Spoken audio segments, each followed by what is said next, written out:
Hi everyone, this is Richard. In this video, let's talk about entering text input. Okay, so before we have just been entering things already ahead of time and then we hit the run, right? But now we want to, in the middle of a program, enter some information and then continue using that information, okay?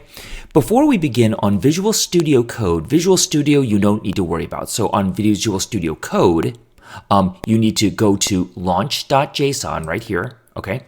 And here it will be, okay, I'm gonna put this back here. Console integrate terminate, internal console options never open. Okay, what we're gonna do is here, the default should be console internal console.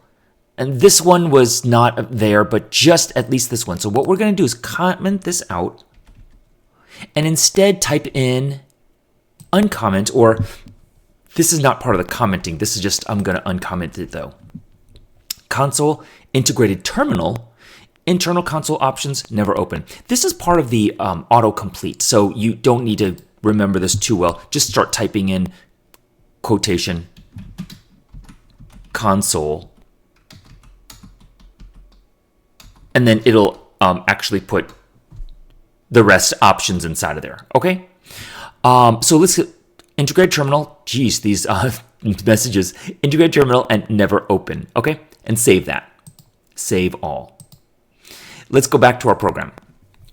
So what we use to enter text input would be something called system console.readline, okay? Let's get back here. Okay, so console write line, we already know it's going to type something out. Console read line is going to read what you do.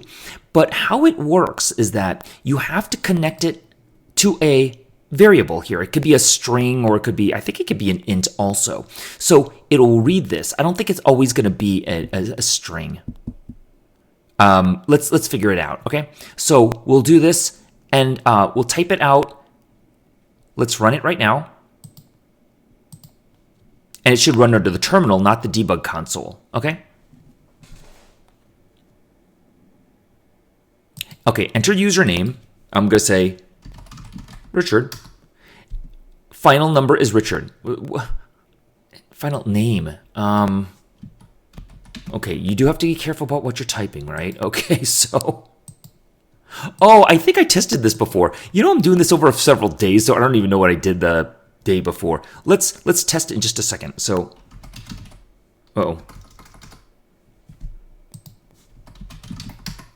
final name is Richard. Okay, let's actually try this with numbers. Okay, so let's say int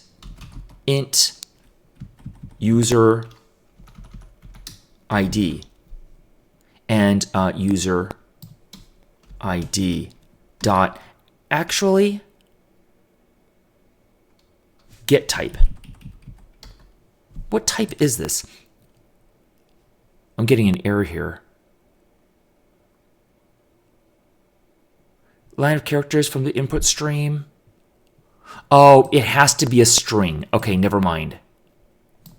So it actually has to be a string. So what do we do? Well, what we'll do is just string user ID, okay? And then we'll just say user ID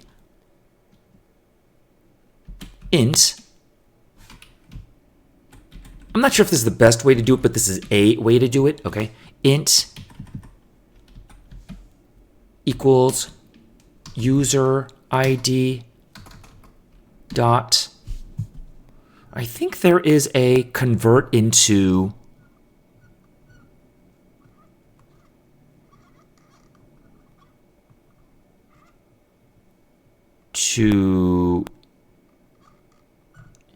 I think there's a way to convert it to an integer.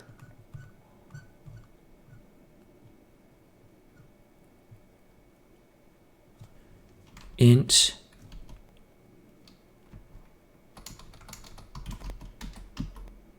int.parse. And that's going to be user ID. Okay. How did I know that? Unfortunately, I just had to remember it. Okay, so we're going to read it when you type it in as an user ID is a string, and then, geez, then what happens is you convert that to an integer, and you're going to print the integer out.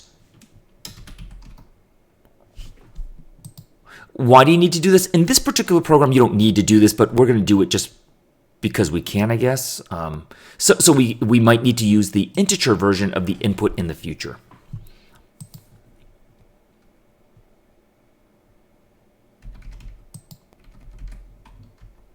Final name is 444, okay? What happens if you do something else, okay? What happens if you put in a string, like a name, okay? So I'm going to put the name. It's going to give you an error, right? Because you can't convert that to an integer. All right? So that's how you enter text, and we're going to do that in just the next video, okay? And make a small program. Okay, thanks.